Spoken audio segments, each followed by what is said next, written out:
Going. And we're live. Hello, everybody. Welcome to Comic Sans, our virtual show. We're calling this one's for Marsha. Wow, that's redundant when you say it like that. Our show is called This One's for Marsha. So we're honoring the Black trans icon Marsha P. Johnson and her contributions to pride and to civil rights for trans people, for queer people, for sex workers and everything like that. So super, super important for Marsha. This show is really special to us because it's also a fundraiser. We're raising funds for two charities. First is the Homeless Black Trans Women Emergency Fund. And the second one is the Black Trans Protesters Emergency Fund. So all proceeds, everything that's generated through this show is going to be split equally between those two charities. And 100% of the proceeds is going to the charities. All of our comics are volunteering their time today and helping to support this cause. News to them, you thought you were getting paid.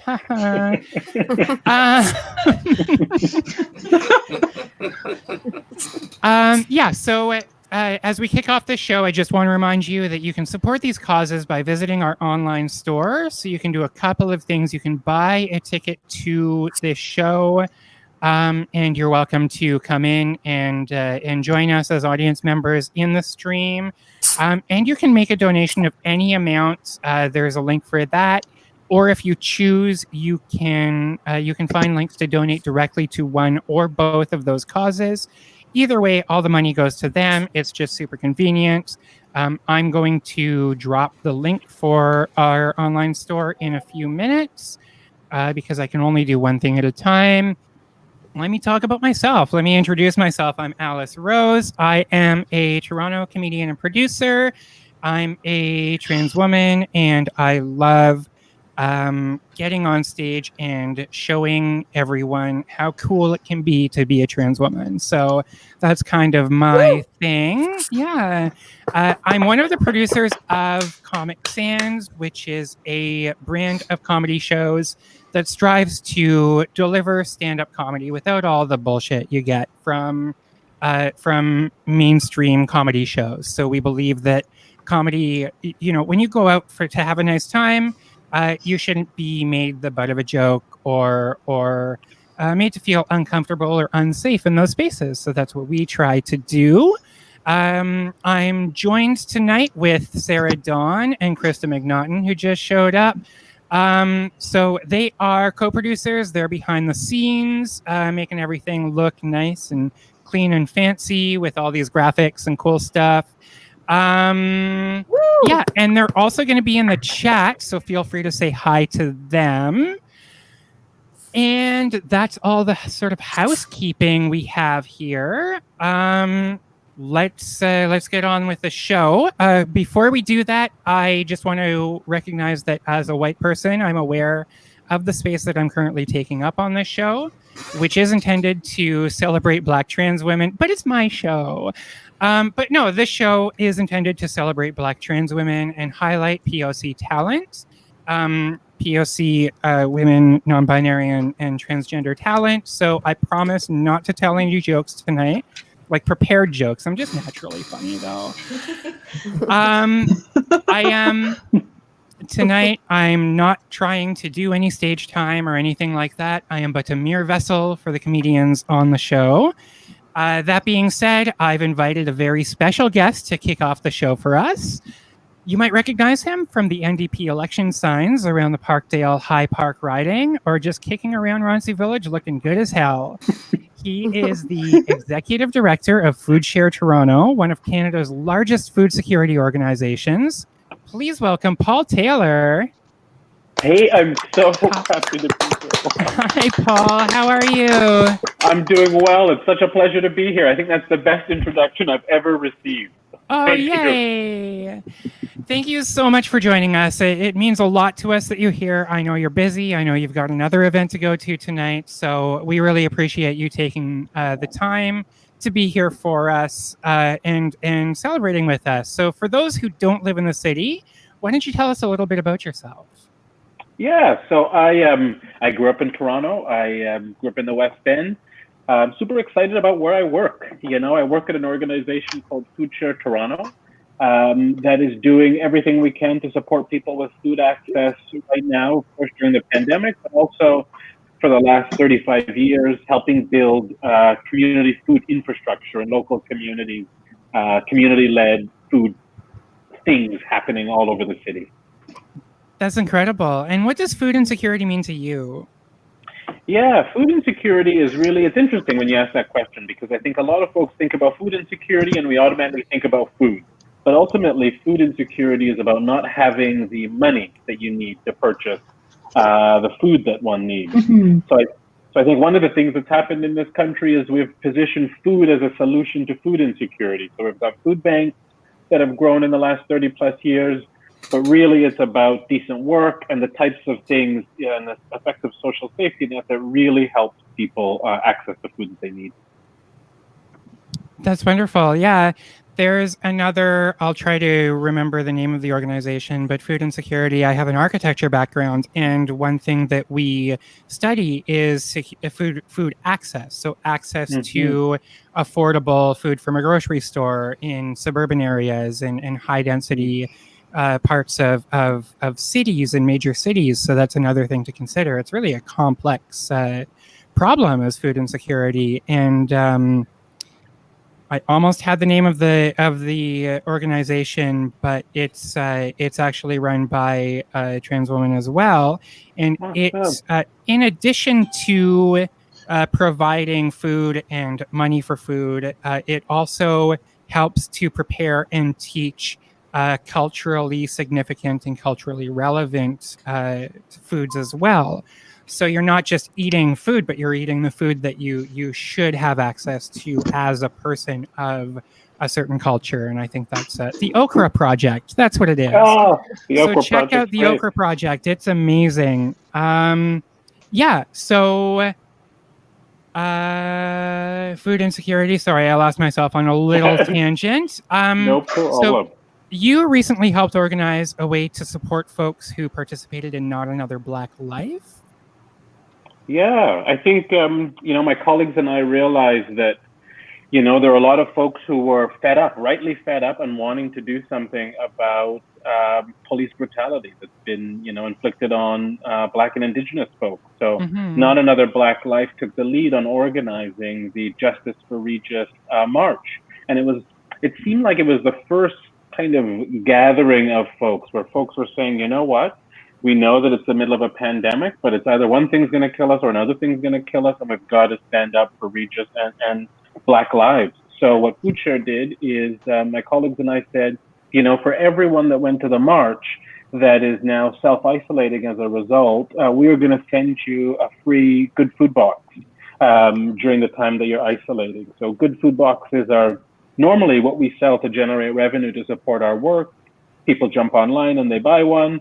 So what we did is the same boxes filled with beautiful, fresh produce, not donated produce. We're purchasing it all either from farmers or the like, and delivering it to people's homes that were self-isolating. And I think it's so important for charities and for nonprofit organizations to really think about how we engage with our communities and how we support our communities. So it felt so right for us to be supporting folks who went to the Justice for Regis March. That's incredible, and you did truly make a difference. I read that that Food Share itself put aside $10,000 towards this, and you raised $125,000. So, round of applause for that. Oh, thank you. That's incredible work. We are living in a very important time in history right now. And it's a time where where the demand for civil rights for our Black citizens is at the forefront of all of our lives. Do you have any advice for young Black Canadians right now? Yeah, it's to continue to also, this is a difficult time. So try and take care of yourselves, one, but also try and seek out the things that bring you joy and relish in those things, enjoy those things, because we need that. And I think we're seeing a lot of violence inflicted on Black folks right now. We're hearing a lot about inequities, and that's heavy stuff. That's heavy stuff. We can't take our skins off. You know, this is what we live and how we interact with the world every day. So I think it's so important that we're also finding joy and doing the things that we love, whether it's walking, cooking, eating, whatever we can, do it and enjoy it. That's incredible. Wonderful, wonderful advice. Thank you so much, Paul. One last thing I'm going to ask for you. As you know, and as some of our viewers know, this month on our Instagram page, we've been celebrating Black trans women by sharing the stories of some pretty influential people. And we've asked you to share one of these stories. It is such a pleasure to do this. You know, the person that I'm going to introduce, Andrea Jenkins, is a unbelievable inspiration to me.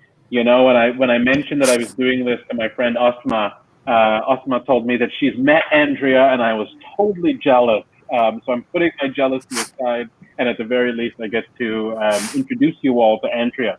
You know, Andrea is a writer, performance artist, poet, and a transgender activist. She was the first, you know, this is super exciting, the first Black openly trans woman to be elected to office in the United States.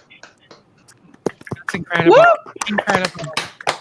Since, I'll tell you a little bit more about her. You know, since January 2018, she served on the Minneapolis City Council as vice president. And Andrea has been long involved in her community. You know, she was a champion in Minnesota, fighting for the rights of trans women of color, speaking out on inequities in the Black community. And one of the things I love that I learned about her, she's also one of those reluctant leaders who was used to doing her work without the lens of the camera on her. She never dreamed that she would be, you know, nationally notorious, and never imagined that she'd make history. I think it was the presidential election of 2016 that changed everything for her. She said it gave her a new fervor for contributing to sustainable change. And I think we are all made better as a result of her election. So I look forward to continuing to follow and support the work that she does. So please join me in celebrating one of my heroes, the amazing Andrea Jenkins. And there she is. Thank you. Thank you. Thank you. Thank you so much, Paul. Thank you for taking your time. What better way to kick off this show? That was incredible and inspirational. I have been in creating this campaign on Instagram. I set out to find influential Black trans women in the media, and I thought it was going to be a struggle to find 15 people to post about. And I knew about some of these people. Some of them are people who I've had the chance to meet and to work with. And just through this journey and learning about all of these people, I'm seeing how many people there are out there that that Black women and trans women and Black trans women can look up to and aspire to be, and that's life changing for so many of us. So this project has been a humongous learning opportunity for me, and it's just filled me with all of this like uplifting joy and pride to be a trans woman, and it's been an incredible journey. So thanks again to Paul Taylor. Let's get into some comedy. This is going to be the driest open for our next performer, absolutely, but I think she can handle it. She's super funny.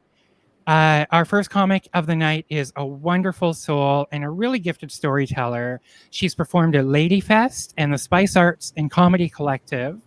She's also been featured on CBC and CTV. Joining us from Ottawa, Ontario, here's Dawn Zinklin. Hi, everybody. Hi, Dawn. I'm so excited to be here. I'm so excited. I'm from Ottawa, and it's a great opportunity to learn about what is happening in other cities. So thank you very much, Paul, for that great context come up to. And thank you very much, Alice Rose, for the opportunity. So my pronouns, we'll start with that. My pronouns are she, her, and mom. Although it said control freak in my Mother's Day card, but I believe in nagging for the job that I already have. So I'm 46 years old. I'm married, and I've made the conscious decision to be a better ally. So I have been doing work. I've been studying history of transgender issues after the Stonewall riots, for example. And I've been learning about all of the cold cases that are horrific, frankly. And in my small way, I've taken the small step to be more conscious by not misgendering my friends, because, I want to keep my friends, right? And of course, I'm serious about wanting to do better, because I'm not posting all of the things I'm learning on social media. It's not a vanity project. It's just part of being a respectful person.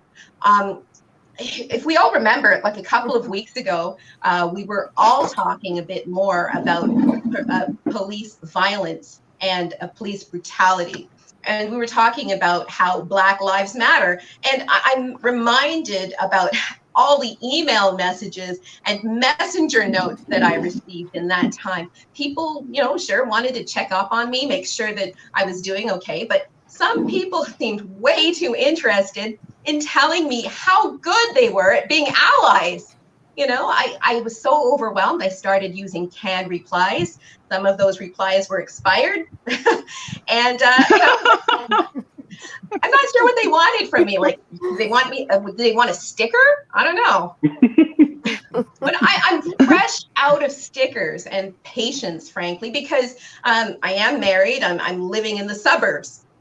And my husband and I did some hard work on that front, because we took our 9-year-old to his very first protest. And I'm not going to lie, there were tears, but our son told us that he understood why we brought him there and that everything was okay. And eventually, my husband and I stopped crying. So I want my son to understand that his Black life matters, and the lives of our Black trans sisters and brothers matter too. It doesn't matter where a person lives, how much they make, or hell, it doesn't even matter if they plan on voting for Kanye West. But my issue is that none of the things that we are talking about today are new. I think we're talking about it because COVID times have made us pause. It's given us the space to stop and to think about things. And it's one helpful thing that comes from quarantines, frankly. There's some other things that aren't very helpful, like first world problems. I'm noticing a lot of those. One of mine is reconnecting with my inner Karen. Apparently, my inner Karen likes baking chocolate. She likes baking chocolate chip edibles. But if you and I are honest, that's how I keep my inner Karen under control. This COVID, this quarantine has me stressing out. We have colds that can kill us. People can kill us without any symptoms at all. And we happen to be in some places in Ontario, where I am, things are still opening up. They keep opening up. So I'm so jumpy. I'm so jumpy that I look at folks when they cough near me, like Walmart looks at people shopping while Black. It's not a good scene. But I'm finding time to do my edible baking, my weed baking in the wee hours of the morning. I guess the weed hours of the morning.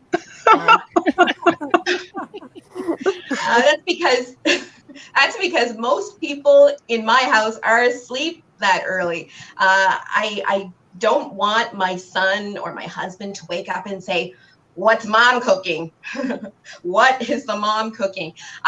I don't want my son to know because he doesn't know that I use cannabis. Don't tell him. And I don't want my husband to know because I don't want to share. I'm dishonest like that.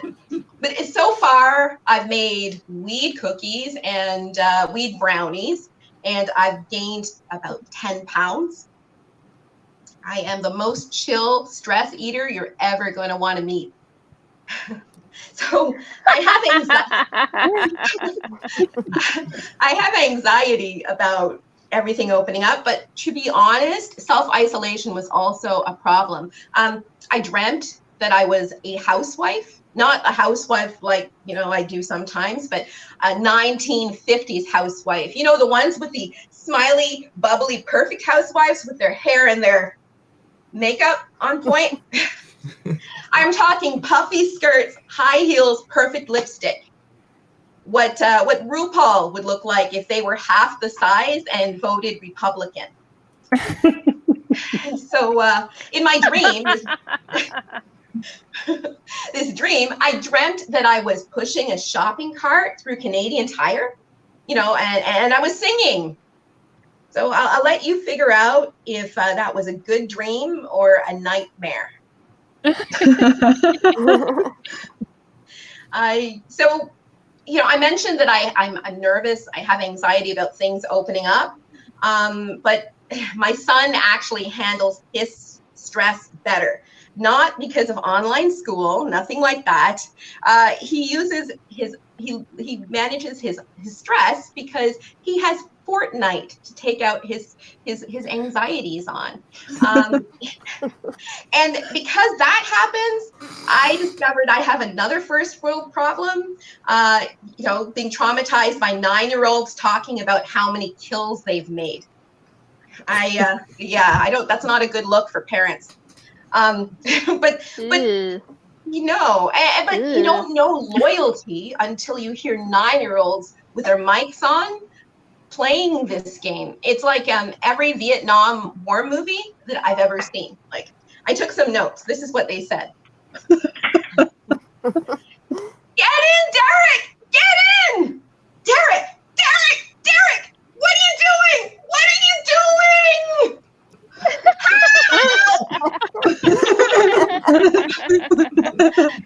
No! We gotta leave him! He's A-OK!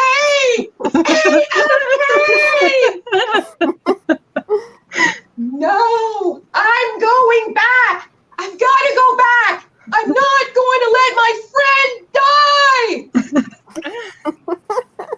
No, man! We can't go back! I don't want to die! Everybody's sniping! So,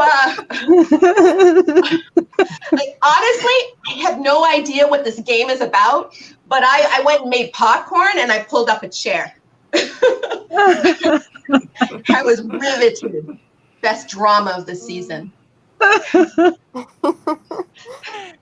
So I'm trying to take my mind off quarantine by thinking about everything I'd like to do when outside is normal.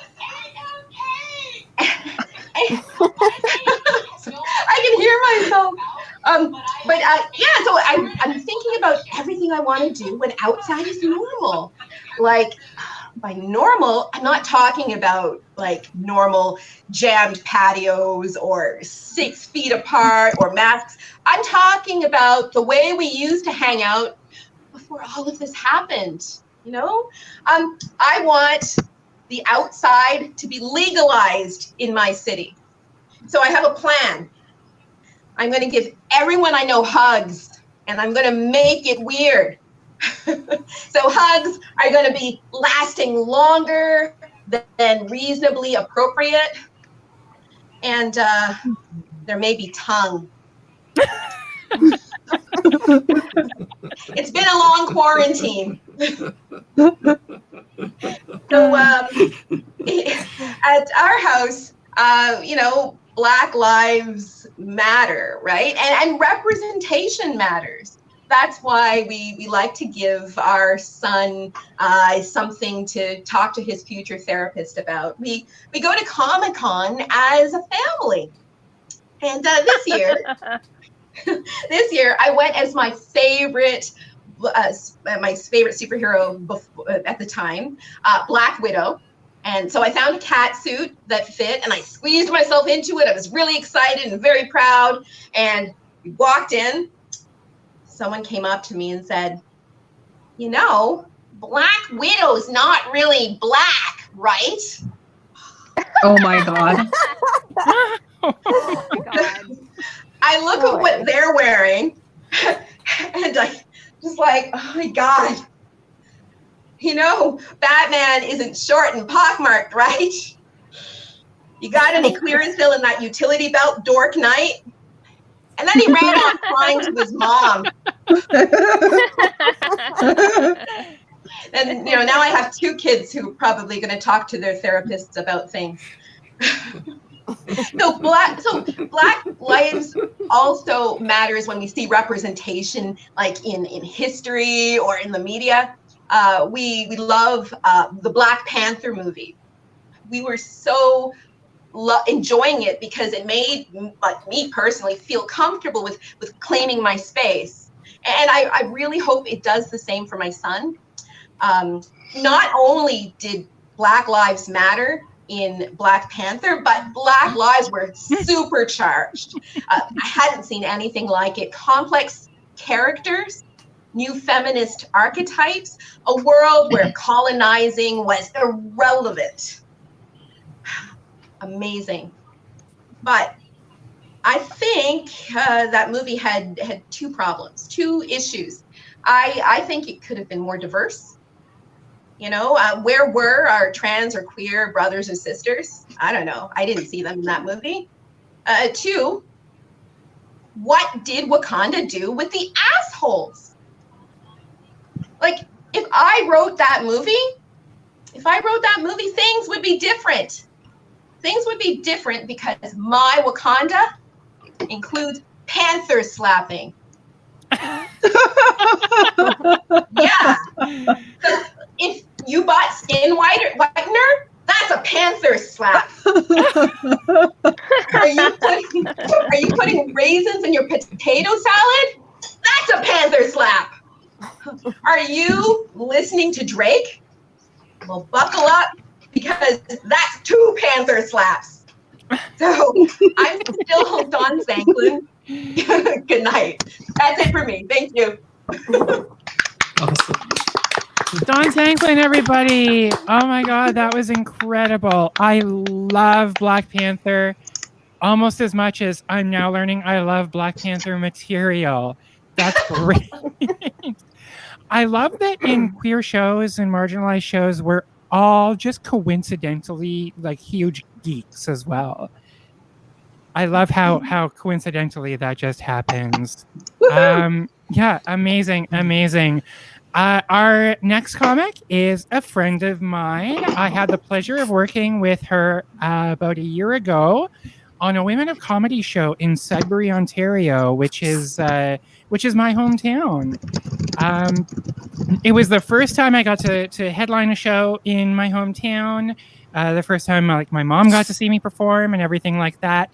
And at the end of the night, she still said that her favorite part of the night was when our next comic was performing. When she performed, she was so delightful and musical and funny that I couldn't wait for the chance to get her on the show. But being so far apart, it was really difficult to do. Now that the world is ending, we're all doing things online. So we get to have her here, and I'm absolutely delighted. Despite the struggles of being a POC woman living in the North, her outlook on life is truly inspiring. So she was handpicked for this show. Clap your hands and say hey to Lady Raven.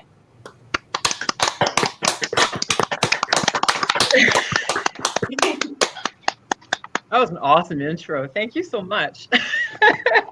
So, to give you a brief insight of what it's like to be me, when I went and purchased my car, the car salesman was like really insistent on me trying another car. And I'm like, but dude, I want this car. And he was to the point where he was a little perturbed, and he's like, I don't understand like why you're insisting on this white car when I'm showing you another one that's much better. And I sat back and I went, well, honey, that's easy. I was like, the car, it's white. I ain't. Mm-hmm. Yeah, he sold me that car. So you're probably wondering, what am I? Well, allow me to enlighten you. I received the results of my Ancestry.ca DNA kit. I know that I have mixed heritage, but this gave me like the bottom line. Okay, so I'm 60% West European, 40% Ivory Coast and Ghana. But what does that make me? Ketchup. Mm-hmm. I'm freaking 57. That's right. Now, I'm probably the whitest person of color that most will probably meet. Why would I say that? Well, to give you an idea, I've grown up in predominantly white communities. Even in Toronto, the schools I attended, the 10% that were not white, yeah, that was me. Up north, in high school, the only person of color, me.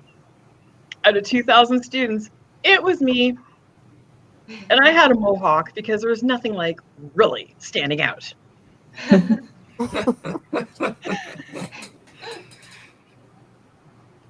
Now, as a parent, anybody who's a parent out there will probably get this. As a parent, there's the phase in your life where you're like, what is my child's first cuss word going to be?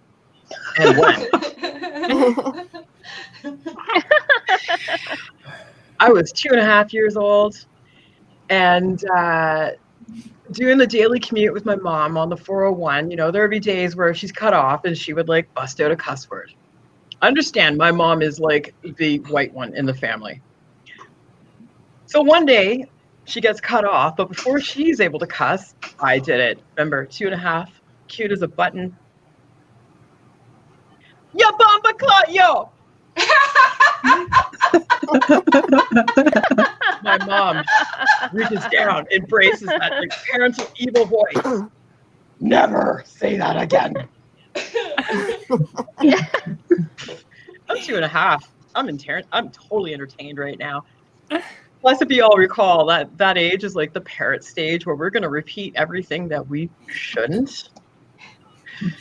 Remember the song La Cucaracha?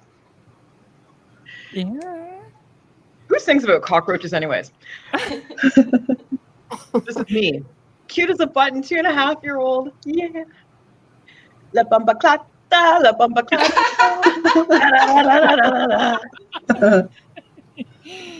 My poor mom.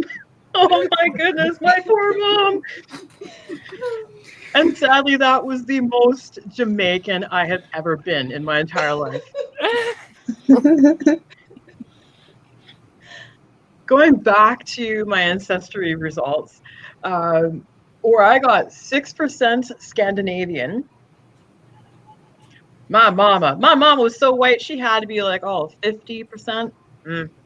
White hair, blue eyes. She steps outside in the sun for 15 minutes. Lobster.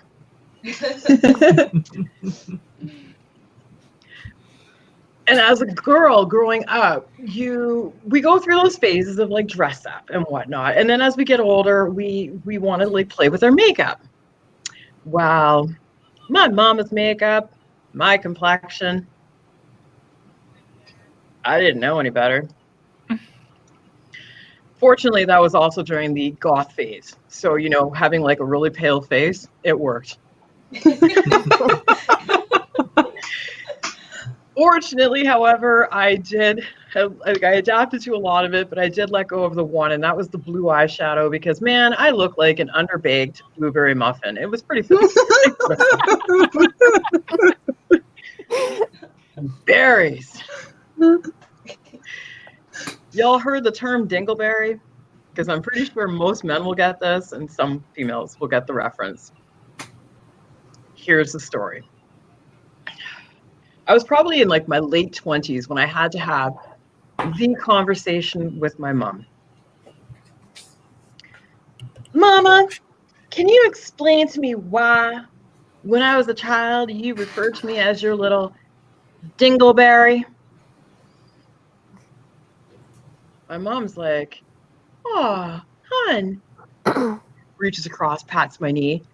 You'll always be my little dingleberry. Feigning annoyance. Mom, I need you to explain to me really where that term came from. Mom. Geez, kid, it's just a term of endearment. You'll always be my little dingleberry, my little brownberry. Holy Hannah, that is not helping. Where in God's living planet does a piece of poop hanging off the hair of your butt indicate a term of endearment? My poor mom, she had no idea. She was truly mortified. Had I had video footage of that conversation, that would have been priceless. The struggle, guys, the struggle, so real. Having a mother who also had like the genetic favoring of like looking younger, so I got like a double hitty. I'm like, I got the black don't crack, and then I've got my mom's side. Mom always looked 15 years younger. So we're out in public in like small towns like Huntsville, Sunridge, South River. Y'all probably never heard of those. And she would come up and like smack or pinch my butt, even as an adult. And I'd be like, Mom! Her reply, honey, I changed that bottom when you were a baby. I can pinch or smack it whenever I like. Mm. Oh my God.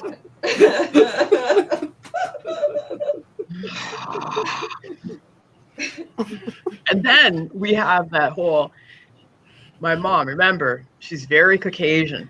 She had straight white blonde hair, having to contend with this. This is a PSA, guys. If you have a child and they have curly hair and you do not, for the love of Pete, please confer with somebody who does have curly hair. The fact that CAS was not called on my mom on a weekly basis astounds me to this day. You know, you wash my hair, you comb it, fine tooth comb, no conditioner. Oh, or those barrel brushes, the little metal barrel brushes. Yeah, you get that cottonness, you're cutting it out. No. Oh my God. Oh. That trauma has like fed my hair product addiction. I probably have more hair product now than most hair salons. First world problems. It's true. And then we have like the curls. You know, everybody wants to have curly hair. Well, let me tell you what it's like to have curly hair. Yes, there are days where I'll wake up and be like, oh, perfectly coiffed. Or is it coiffed? I don't know, coiffed. Other days, I shower, I primp, I preen, and holla, hair product. Step outside 10 minutes later, hello humidity, and hello ball of frizz, curl is gone. And it's those days that people will come up and be like, ah! You got your hair cut. No, weather happened, and so did this uncontrollable body.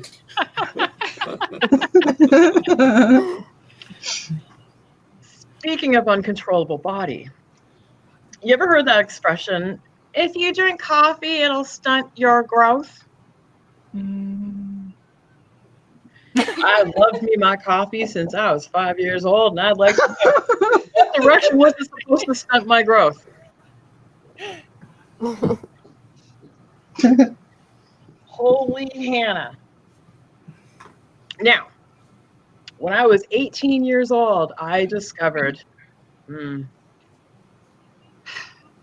they don't sell the over-the-shoulder boulder holders for this size in normal stores.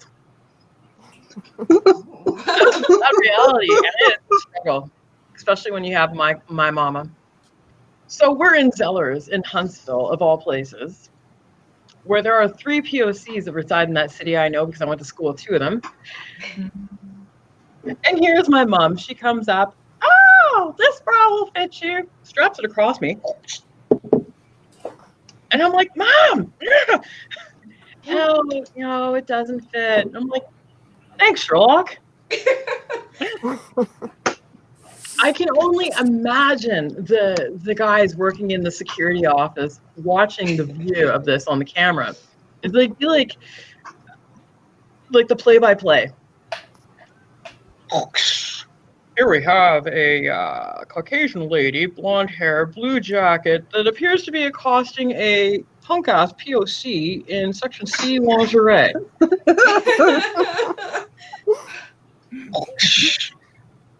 So POC it appears to be irate and is currently exiting the building. Please note POC is wearing a jean jacket, jeans, and she has a mohawk. The struggle was real. Thanks, guys. I'm Lady Raven. Thanks for having me. Oh my God, Lady Raven. Sorry for gasping and interrupting during your set. Just talking about. Oops. Why is this echoing so much? Okay, we're better. But just hearing someone talking about dragging those combs and those brushes through that curly thick hair. My girlfriend is Caribbean, and one of the great cool experiences that I've got to have and share with my girlfriend is she has 4C 4D hair, and when you are in quarantine, you can't really go to your black barber or your salon to get that done. So I had to learn how to do a twist, just a basic twist, and bitch, it's not easy. I don't envy anyone with this. It takes me 6 to 8 hours to do it because I'm slow and I'm meticulous with it. It just, and treating and all of the work that goes into that hair, just imagining someone just dragging one of those metal brushes through just gets to the core of me. Oh my God. And I've dealt with 4C hair for 4 months now. Couldn't imagine doing that for all of my life. So props out there to all the ladies with the fine hair. We have 2 more comics. Wow, I just went up to 100. What happened there? We have 2 more comics on the show. The next comic is a staple amongst the Toronto queer scene, having performed on Fuck Shit Up Cabaret, Embrace, and QAPD Up and Comers. Their comedy tends to touch on a really diverse range of topics, from economics to Legend of Zelda to working at the wine rack. The most fashionable comedian in town. Get ready to fall in love with Vale. Hi. Alice, I'm dying at you saying that I've referenced economics in my shows, because I'm here thinking to myself, what the fucking joke was that I was talking about economics? It was like 2 years ago. I'm sorry, why am I talking? Oh goodness, yeah, it's been a while. Hello everybody. Here's my bedroom. Here's my massive Legend of Zelda poster. So I live with 3 other roommates. Our freezer has been super full during lockdown. We're trying not to go to the grocery store as often, which is good. We're trying to be responsible and not to go outside whenever we can. But that means that our freezer is so full that whenever I open it, there's at least one piece of Ziploc chicken fucking bobsledding out to smack me in the face. It's really annoying. But sometimes it's popsicles smacking me in the face, which is great because then it's basically like the universe telling me that I have to eat popsicles. And of course, I'm always 100% down for popsicles, not always 100% down for chicken. Speaking of food, I have this love-hate relationship with coconut products. Coconut milk, I love it. It's great on stuff like flavored rice. Give me a mango sticky rice any day.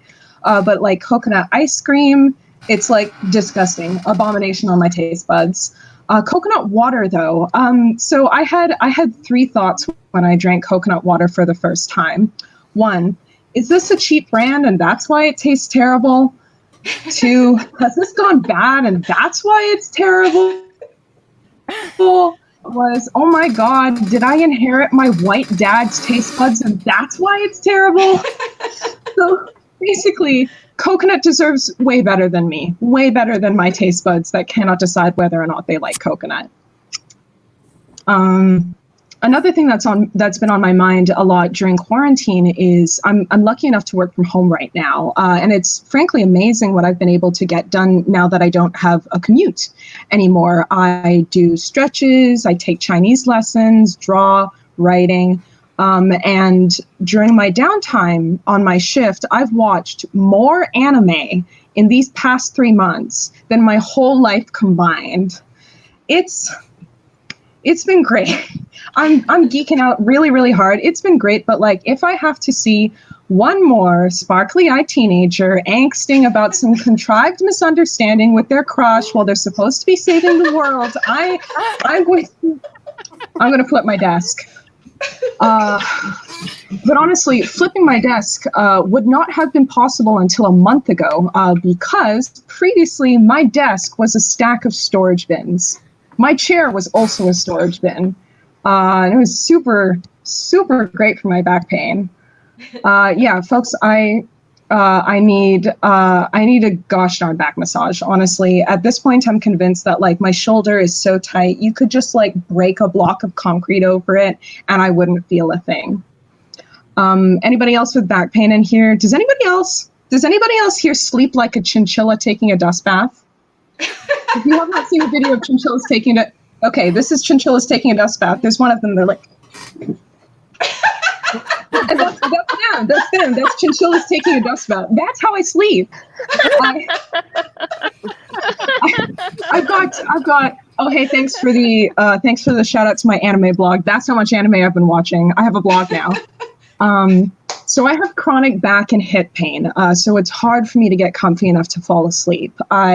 I rotate like a chalet chicken on rotisserie overdrive, trying to find a better position. And I worry that as I get older, I'll just have like more and more pain until I'm on fire all the time. But like I'm not even 30. And I'm sure that whenever like a 20-something says, oh my God, I feel old, someone over 40 is summoned from the ether to roundhouse kick them in the head and then say, oh, my back. I really wish I was on an actual stage right now. I wish I could be on a stage because I want to know who's been playing the new Animal Crossing game. I know that it's been like super, super popular. My roomies have been playing it. And if you don't know what Animal Crossing is, it's an island lifestyle simulator populated by anthropomorphic animals who are either unbearably adorable or just unbearable. Nothing in that game makes any sense. The stock market is for turnips. That's why it's called the stalk market. Haha. Yeah, okay, yeah. You can get 3 types of wood from one tree. A small raccoon child gives you money in exchange for literally whatever junk you have in your pockets. And there are shining holes that appear for you to plant money in the ground, and then a money tree grows to give you triple the return on your investment in the ground. That's eco-friendly. So this is Animal Crossing. And the cherry on top of the what the fuck Sunday is the inexplicably photorealistic museum and aquarium that's in the middle of the town. It's like gorgeous, like there's music and like realistic water, photorealistic animals and sculptures, and it's really gorgeous. But then you go outside again to your island and there's like eggs growing on trees, birthday presents floating through the sky, a raccoon wearing a polo shirt who's really trying to sell you on his cryptocurrency. So that is Animal Crossing. I think I have time for one more joke. You can't really see it in this video because I'm sitting, but I'm quite short. And I don't usually wear heels. I'm 5'1". So on the rare occasion, short people. On the rare occasion when I do put on heels and I see myself in the mirror when I'm about to go out, I have kind of like an existential crisis. I'm just like a little bit taller now, but my consciousness like momentarily leaves my body and it's like, I can show you the world. But all that's happened is like I've gained 2 inches in height. But I feel like I can see everything. I can see the curvature of the earth. I can see the orcs, and they're taking the hobbits to Isengard. But I'm so over one particular aspect of being short, which is not being able to reach things at reasonable heights, like grocery aisles or the cupboards of my own goddamn apartment. My roommate, who's a head and shoulders taller than me, got full dibs on the top shelf of every cupboard in our kitchen because I literally cannot reach them. He's got his secret snack stash up there that I cannot steal. And that is a tragedy and height privilege. Being able to reach the top shelf is height privilege. Honestly, though, what makes me roll my eyes so hard that I can do a backflip is that whenever I'm in the grocery store, I have to contend with the possibility that I'm going to die by getting beamed in the head by a can of artichokes, because I only want one can and they're stacked too high on the very, very top shelf and I can't reach it. But am I going to ask for help? No. I'm a short person, and what I lack in inches, I make up for with gumption and rage. That's all. That's all for me tonight, folks. Thank you.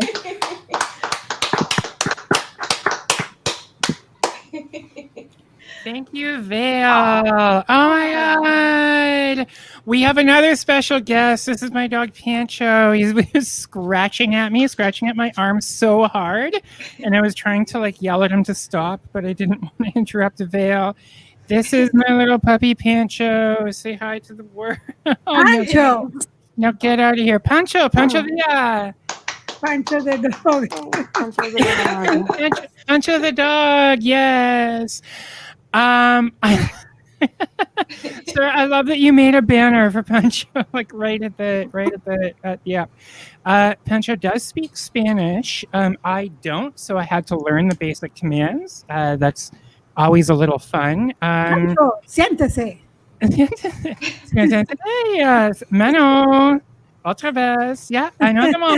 That's the only Spanish that I know. He's bringing me his ball now because he's hearing. That's the only Spanish I know. So it really confuses people in the dog park for sure when they come up to me and it's like, oh, another Hispanic person. And they start talking and I'm just like, Bajate? I don't know. Yeah, my dog came like that. My girlfriend, he was my girlfriend's dog initially, and then we all moved in together, became a family, and he was taught to speak Spanish that way. I felt a little left out, so I've started teaching him commands in Luganda, in East African Bantu language, because I picked up a few things while living there, and now we all get to confuse the dog so much. Why am I talking? Why am I still talking? I promised I wouldn't be taking up any time. Oh yes, I wanted to say one thing before we move to our next comic. Just a reminder that this show is a fundraiser. We're raising funds for two very important charities that are very important to me and close to my heart, and they're very relevant to what's happening in the United States right now, specifically in the areas that these charities support. So please, if you have the means, make a donation. The show is absolutely free. We're not taking any of that money. Everything will go to support Black trans women in need. Sorry, I was scrolling trying to find this while talking. So make sure to check out our online store with options on how you can make a donation of any value and learn more about these charities. And you can donate directly to those fundraisers through the site as well. So you don't even have to give a stranger on the internet money. You can give it to them. All right, so we are up to our last comic of the night, and of course, we truly have saved best for last. A Nicaraguan-Canadian, award-winning comedian, actress, activist, and playwright. One of my personal heroes. One of the people I saw on stage and thought, "Wow, that's what I aspire to be in my career." I'm super honored to have her on this show. Martha Chavez is certainly a political force of comedy. Her debut album, Chunky Salsa, was voted amongst the best Canadian comedy albums of 2019, and actually happens to be the only comedy album that my girlfriend ever wants to listen to, which is super cool with me. And Pancho. It's Pancho likes it. And Pancho loves it. Pancho gets so excited with it. Yes. Everyone, make some noise for Martha Chavez. Hello. How are you doing, everybody? How is everybody doing? I loved all of your sets. I was eating though, so I disappeared from the screen. This is the good thing about doing comedy at home. You can just shut yourself up and then go and have your cheese.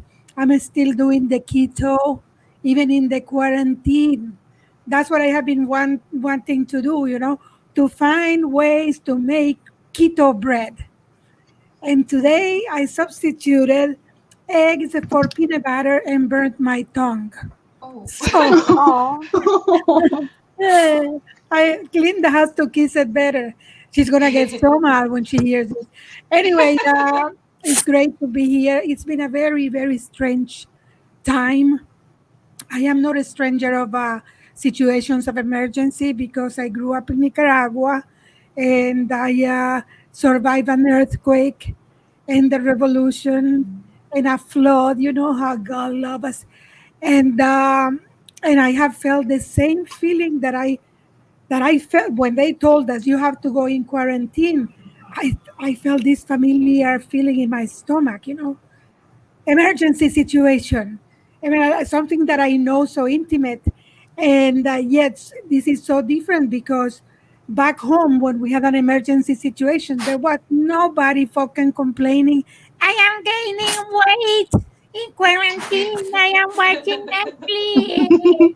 There was no food and no electricity. So you see, this is a quarantine first world kind. And I am a germaphobe in the best of days. I have always been a germaphobe, and now I am justified. But Linda, my partner, she grew up in Canada. She's white. She's Caucasian, Linda. And that's why we get along. The reason of our relationship working so perfectly is the color of her skin. Based on the color of her skin, because she doesn't steal my fucking makeup. All the women that I went out with before were Latinas, and they all stole my foundation. And as I said, I am a germaphobe. She doesn't steal my foundation, and I don't use hers either, because if I put her foundation, I will look like if I'm going to Marie Antoinette's ball. But no, so we peace.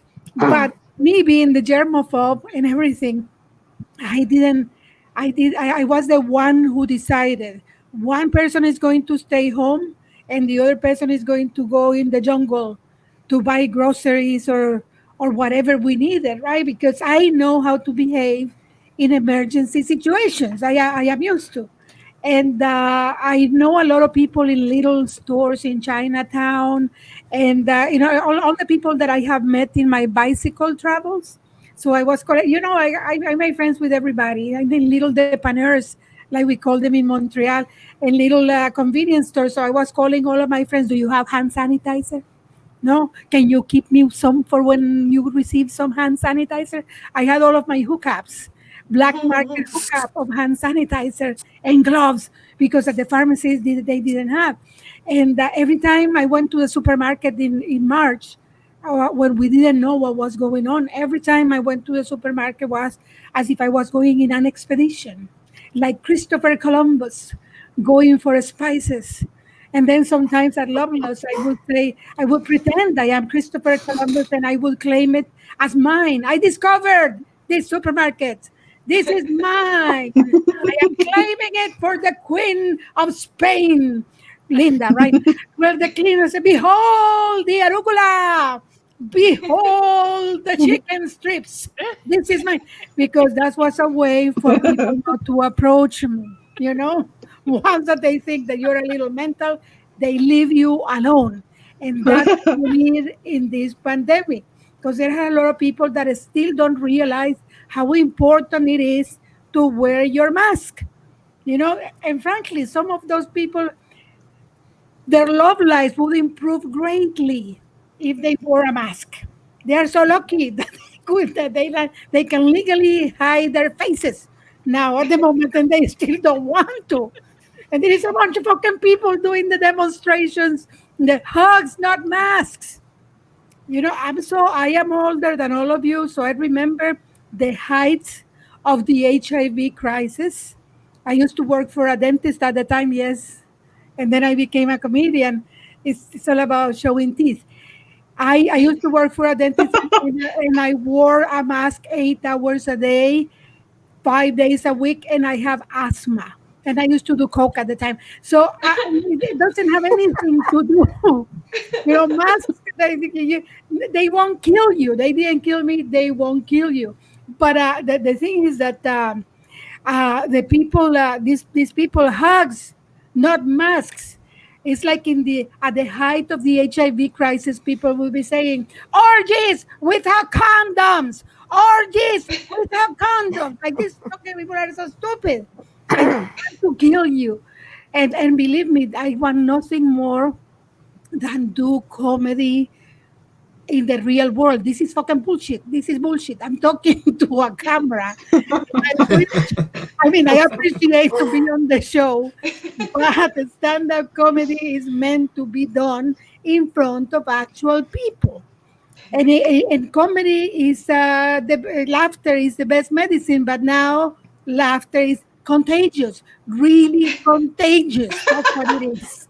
Because when we do comedy, we speak moistly, and when they laugh moistly. So it is really dangerous at the moment, and I'm really worried about when is it that we are going to when we are going to go back in real life. On the other hand, this has been these 3 months since the 14th, the 13th, Friday, March, March, Friday, the 13th, 2020 was the last road trip I did.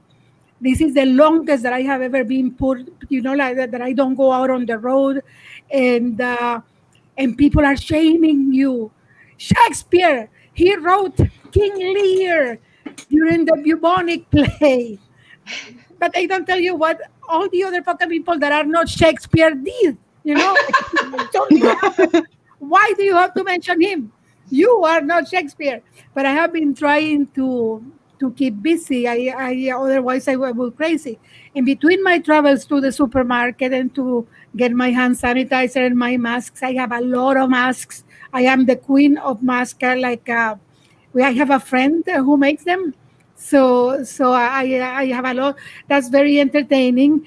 I've been doing the shows at home and trying to make it normal. I envy the kids that that always perform in YouTube. I thought that it was Before I thought that it was the easiest thing. Like, what are these assholes doing? It's so easy performing for a camera. It's not. It's something that you have to learn. But anyway, I'm gonna show you my masks. Can I show you my masks? Yeah. Yes. Yeah. To show you.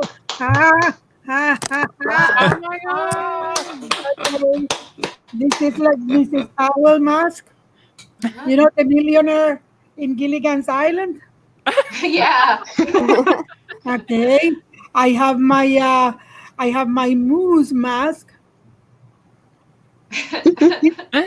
for Canada Day, although now we are not celebrating Canada Day anymore because I mean we have learned a lot. That's another thing. We have learned a lot of things in the pandemic about racism and about things that even this is just a blue mask that looks like underwear. My my Mickey Mouse for the child in me. Wait a second, but we have learned a lot of things.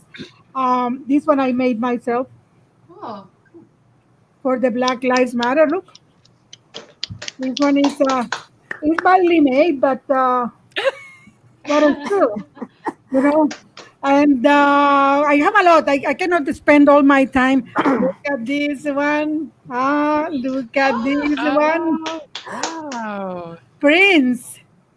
And like I have, like, is the best thing. The masks are the best thing for the double chin. Huh?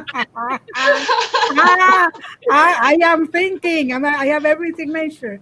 Till I lose weight, the masks are great. Look, my freedom mask. This is the one. So anyway, and I have my Hamilton mask too. Hamilton. And this one I wear this one I wear it to the supermarket a lot, and I go with a little bottle of alcohol, and I go singing to myself, "I am not gonna waste my shot." And if any motherfucker come approaches me without a mask, I'm singing, and I'm not gonna waste my shot. I am not gonna waste. Oh yes, I'm the maid of the mist. You know what I mean? And that was it. But I really didn't go to the demonstrations, to the Black Lives Matter demonstration, because I was feeling a little sick, and I didn't want to. I didn't want to. Somebody said that I keep getting confused when people mention Hamilton. You think it's Hamilton, Ontario? That's horrible. And in Hamilton, Ontario, nobody wastes their shot. Anyway, as I was saying, I didn't go to the Black Lives Matter demonstration because I was feeling sick, and I didn't want to give it. Yeah, I didn't know, like, because now any little scratch on your throat, oh my God, it's the Rona. Doesn't it happen to you? Oh my God, I have the Rona, but I have allergies. Oh my God, I have the Rona. We are living like very dangerous times. People don't want to realize because, like, I mean, you just don't want to believe it. But if they told you, in that pool there are 3 sharks. The sharks don't eat everybody; they only eat old people. But will you still jump into the pool? No. You have to be careful with this thing. And believe me, Auntie Marta wants the best for you. I don't want you to put yourself in danger. I just want you to wear your mask and get the fuck away from me if you don't. But as I was saying, I didn't go to the Black Lives Matter, although here at home, everybody was doing online. We were contributing the best that we could online, and eliminating people from Facebook, because if Black Lives Matter have show us something, like made something really evident, is racists, all of these racists that you don't know how they got into your friend list. All life matters. All lives matter. I had to have a root canal in May, and when I went to the dentist and I said, "This tooth is killing me," the dentist didn't say all teeth matter, because he's not a moron. It's one pain that I'm talking about, and people are just so hung up in semantics. They think that when you say Black Lives Matter, you mean only Black Lives Matter, and what you mean is Black Lives Matter also. And it's something that we have to keep repeating and repeating and repeating, because some people still do not understand, and they have never felt that pain. That is the thing, like this is not comedy. I'm already on my soapbox.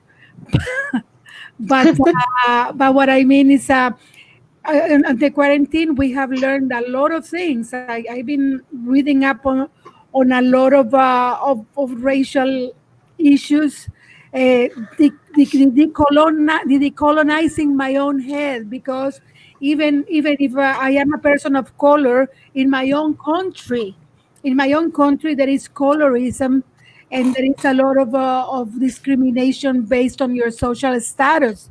And because they taught us since the beginning of since you're a child, they taught us to hate yourself. I went to Catholic school run by Spaniard nuns. Imagine that, who taught us that we were inferior, and we grew up believing that. Fuck the fucking nuns, I hate them.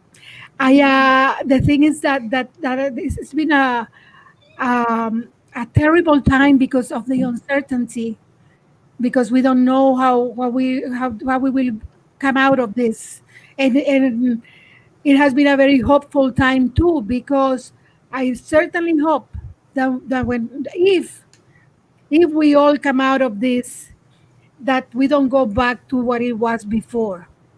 We can't go back to ignoring all the problems that we ignored before. We have to raise awareness. It is our obligation to raise awareness as people that have a microphone. We have to raise awareness about a lot of social issues. I interviewed Raquel Ellis. I don't know if you know about her. Raquel Ellis is a Black trans woman who spoke in who it's incredible. You have to listen to my podcast, When Feminists Rule the World. And even that, I have had so many arguments with people because the podcast is called When Feminists Rule the World, and they believe that it is that I only want feminists to rule the world. And what I would like, my dream would be that everybody, men and women, and everybody would be a feminist, because masculinists have run the world for centuries, since the beginning of time. And look at the fucking mess. It's like my bedroom. It is like my bedroom that I don't know where to start.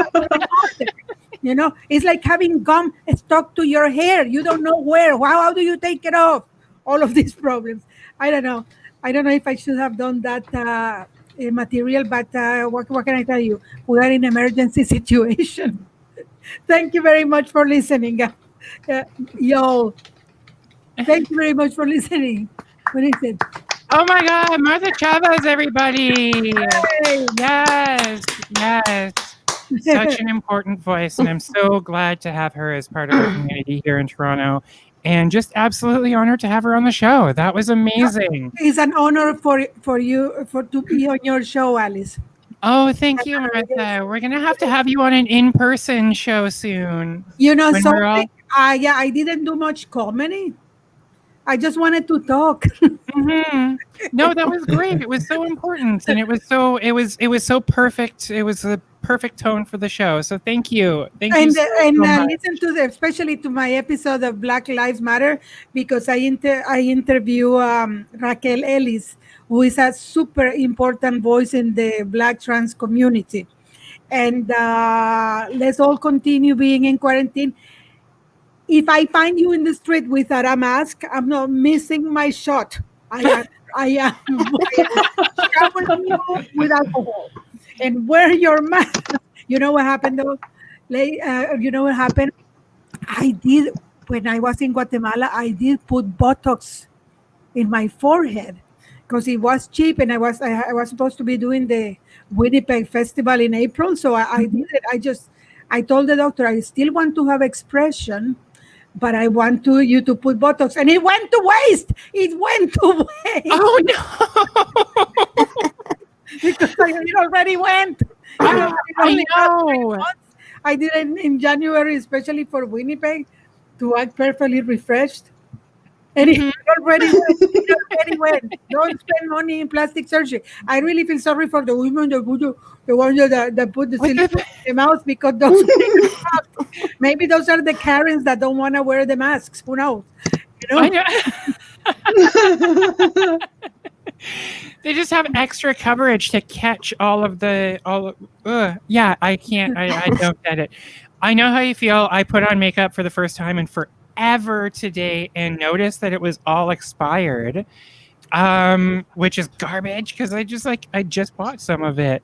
It's the worst. Yeah, and also I was supposed to get my boobs done in like late April or something like that, my little birthday gift to myself. And once the quarantine happened, I thought like, okay, great. I'm going to have like this cocoon phase where I'll come out and emerge with like a size C chest, but it all got postponed. So, but you don't have to put masks on your tits. If there is something that you can show during quarantine, is the titties. Oh yeah, you know that the strippers, they will have a better chance than comedians to perform. Yeah. Yes, because they are not speaking moistly. They're not. Hopefully. We don't know. But I mean, if in Ontario, on TTO, you can show them boobs. Have your operation when you can and tell me how much you pay because I want a little bit of tightening. There we go. Yeah. as if we have money. Maybe we can arrange a 2-for-1 or a transplant. We'll take yours and put them on mine. You know what else I wanted to tell you that I forgot on my act, that you know how I have been I never liked the stereotype of the Latin cleaning lady. Mm-hmm. But now the cleaning ladies are busy. They are employed and I am not. I wish I could have taken that as my vocation. But now I am cleaning like crazy anyway, but I'm not making money with it. So no. But at least you still have a vibrant career playing a Latin cleaning lady on TV. Oh yes. Oh yeah. I did an audition recently, which blatantly said, and my agent calls me. I hope that you don't mind, but do you have your apron ready? For the audition. What am I auditioning for? A cleaning lady. And I go, well, I better play one in the movies than in real life, lady. Absolutely. Yeah. Absolutely. Great. Martha, thank you. Thank you so much for joining us and for having this great conversation. We've left links to Martha's podcast. And yes, round of applause. Big round of applause. Yes. Applause for everybody. For everybody. We've left links to as many of the bits of content that we've mentioned during the show. I've tried to keep up with those. So check out When Feminists Rule the World. Check out Martha's incredible debut album, Chunky Salsa, on Spotify, Apple Music, all over the place. Check out Vale and Lady Raven and Dawn on social media. And if you are watching this after the fact on YouTube, there's still an opportunity to contribute a little bit of money. So we're going to be keeping the donate link. Sorry, I have to get this here. What's that mask for, Martha? This is the Dr. Plague mask. This is the mask one, during the bubonic plague, the doctors went around with a mask like this, so they would put flowers inside, and they would not smell the rotting people with the. So I have everything. I have contributed to Jeff, whatever his name is, Bezos, to become a 4 trillionaire. I came. I was boycotting Amazon, but you had to have your. So hard not to. You need your 18th mask. century masks. Yes, I'm not going to ask where you got that from. Thank you all so very much. If you're part of the chat and the stream on StreamYard, as a thank you for purchasing a ticket and donating. we're going to be able to have a little chat, open it up, and we can all finally talk to one another. If you want to stick around for that, or just trash your dishes, because fuck doing the dishes. It's quarantine. Who's going to see your kitchen? Oh, yeah. Yes, and as I was saying, if you're watching this on YouTube after the fact, there's still a chance to donate to these charities. We're going to be leaving the donate link up on our online store. So make sure to check that out. And thank you all so much for joining. Come back next month. We're going to, sorry, I lost my notes. I'm so professional. Yeah, we'll be back very shortly, hopefully in person and on stage. But until then, and even after the fact, we're going to keep the virtual thing going because it's accessible and we love that. So don't forget to follow us on Facebook and Instagram to be notified of the next show. You can also join our monthly mailing list. I'll leave the link in the chat to stay in the news on all upcoming projects and the cool things we're doing.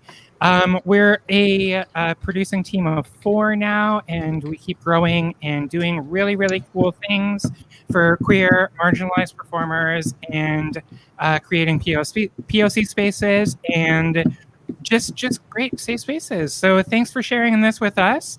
And until next time, stay safe, keep 6 feet apart, keep your fucking masks on, and don't fuck it up. All right. Thank you so much for joining us.